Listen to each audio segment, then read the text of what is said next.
Walter, it was a privilege having you in the studio with us tonight. Thank you. And the time went by so quick.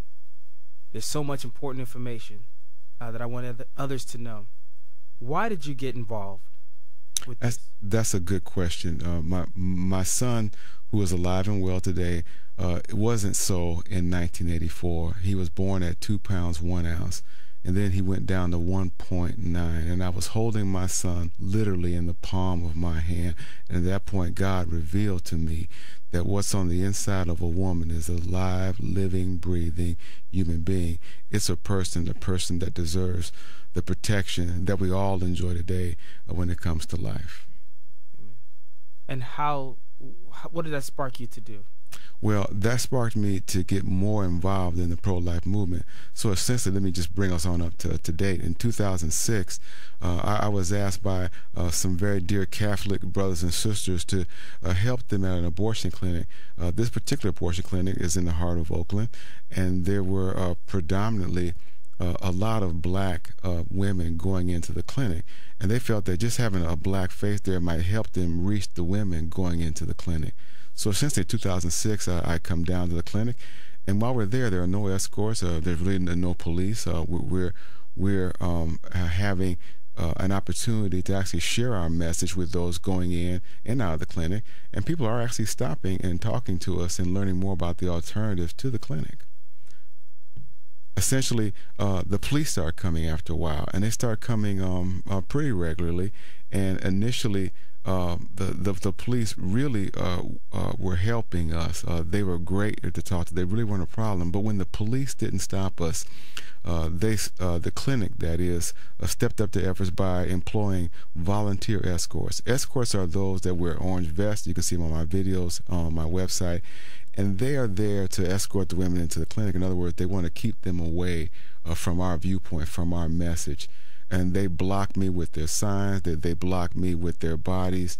They drown out our voices with their voices, and they vilify our character while we're there.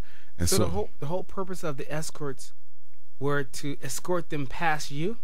Just past us, exactly. If we weren't there at all, there wouldn't be any escorts out there whatsoever. Wow, I didn't realize that. Yeah, so essentially it started with the police, then it moved up into the escorts, and now January 15th, they passed the law. January 15th, 2008, they passed a law that says essentially you can't hold a sign, you can't have literature in your hand, and you can't engage in a conversation, and you can't get within 8 feet of anybody without their consent. So we're having to maintain an 8-foot bubble at all times once you step within 100 feet of a clinic. So if you're standing there, if you're walking towards them, they're walking towards you, you literally have to stop and let them continue walking towards you? That's a good question. We've asked them how to interpret the law. Does the law get interpreted where if I'm standing still on a public sidewalk and they walk by me, they can walk by someone closer than 8 feet on the sidewalk, but you're just standing still on a public sidewalk? Or if they're walking toward me, is that a violation of the law? But they're not quite 8 feet yet. Are they literally going to take a look at inches and feet here? What's happening in my case is that there are escorts around me. There are escorts around the person going in. They're walking by, and well within the 8-foot bubble, and they just keep walking on into the clinic. And so they really are deterring us, making it difficult for us to communicate our message. Our First Right Amendments are being soiled with this law. Now, I want to know personally about your case, but before we talk about your case in particular, tell us a little bit about the impact of this. This is huge. The impact of abortion in the African American community is by far more than what's being reported in the news today. Most people don't know that every 72 seconds a black baby dies horribly in the womb of his or her mother. Most people don't realize that black people are now below the replacement level. According to the 2006 U.S. Census, it now requires 2.1 births to combat the deaths, and we're now down at 1.9. So there aren't enough live births to combat all the deaths. So it's essentially, if you do the math, by 2100, there just aren't going to be any black people around. Wow, that's staggering statistics. And you pointed out before about you were showing the percentage of African Americans at 13%.